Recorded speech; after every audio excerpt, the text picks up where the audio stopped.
As soon as she was born, Tulsi resolved to go to the mountainous region of Badrinath to practice severe austerities. Though many persons tried to dissuade her, no one was able to, for she was determined to stay and pray in the forest till Lord Krishna appeared and agreed to become her husband.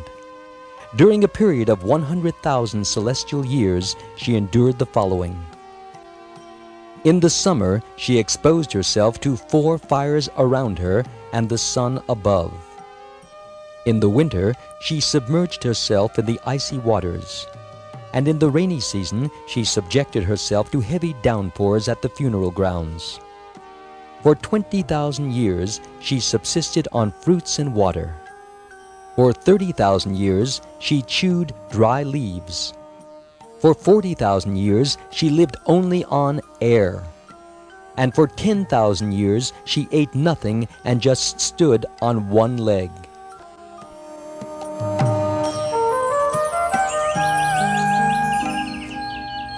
Finally, she saw Lord Brahma in the sky, riding on his swan carrier and sweeping down towards her. Believing that he had come to grant her a boon, she bowed down low to him. Lord Brahma said, "O Tulsi, ask me for a boon.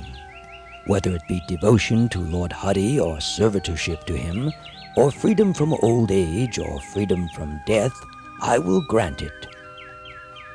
"Yes, O Lord, I will ask. Please listen.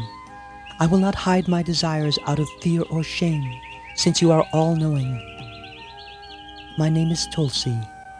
Formerly, I was a cowherd girl in Goloka, and there I served Radharani, the beloved of Sri Krishna. I am a partial expansion of Radharani and was her favorite companion.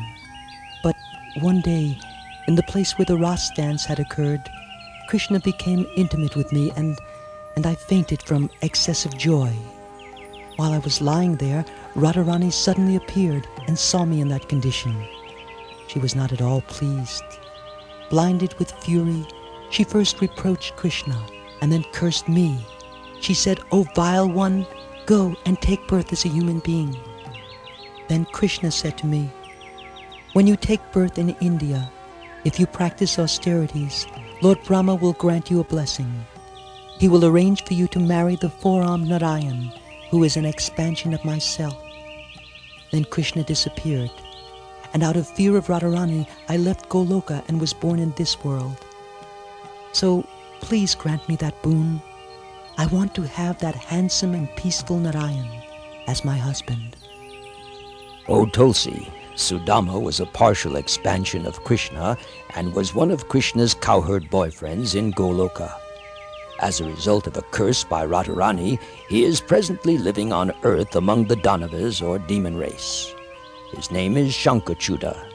He is very energetic and no one can compare with him in strength. While living in Goloka, he was very attracted to you and wanted to marry you. But because he feared Radharani, he did not make any overtures. Just as you are a Jati Smara, that is, one who knows her previous births, Shankachuda also is. Remembering his past desire to be close to you, he has performed severe austerities to obtain you as his wife. I now wish to grant his desire. Therefore, O beautiful one, please agree to wed him. However, later on, by the special arrangement of Providence, you will get the beautiful Narayan as your husband. But after that, he will curse you, and you will be transformed into the world-purifying Tulsi plant or holy basil. You will be the best of flowers, and dearer to Narayan than his own life. No one's worship will be complete without your leaves. You will remain as a tree in Vrindavan, and will be widely known as Vrindavani. The cowherd men and women will worship Lord Hari with your leaves. As the presiding deity of the Tulsi plant, you will always enjoy the company of Krishna, the best of cowherd boys.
"O Father, I will be honest with you. I am not as devoted to the four-armed Narayan as I am to the two-armed Krishna. For in Goloka, my close encounter with Krishna was suddenly interrupted, leaving me still longing for him. Thus it was only because Krishna had asked me that I have been praying to get Narayan for my husband. But now it appears certain that by your grace, I will again get Krishna, who is very difficult to attain. However, O Lord, please grant me the following boon, that I lose my fear of Radharani." O child, I shall now give you the 16-lettered Radha mantra. By this boon, you will be as dear to Radharani as her life, and she will approve of your intimate dealings with Krishna.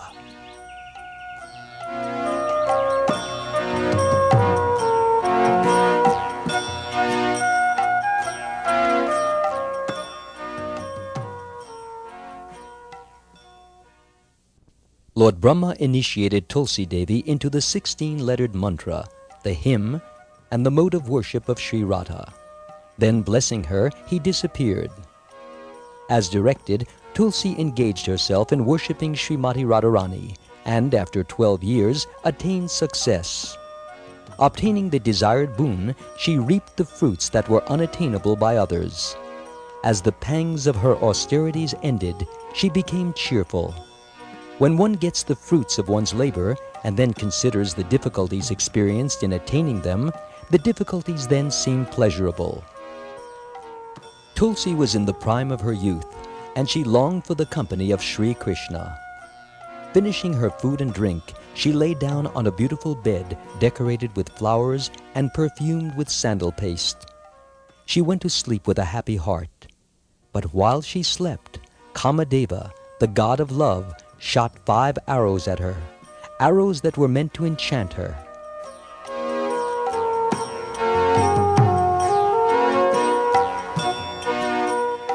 Consequently, though she was anointed with cooling sandal paste and slept on a bed strewn with flowers, her body began to feel as though it were on fire. Out of joy, the hairs on her body stood on end. Her eyes reddened, and her body began to tremble. One moment she looked thin, and at another moment she grew restless or drowsy. Sometimes she became agitated or warm with desire. At other times she fainted, then recovered, then sorrowed. Sometimes she got up from the bed, walked this way and that way, sat down or lay down.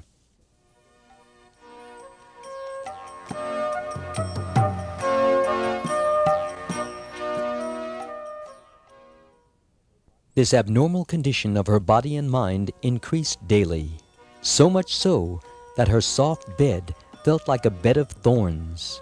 Delicious fruits and water tasted like poison. Her house seemed like a desert.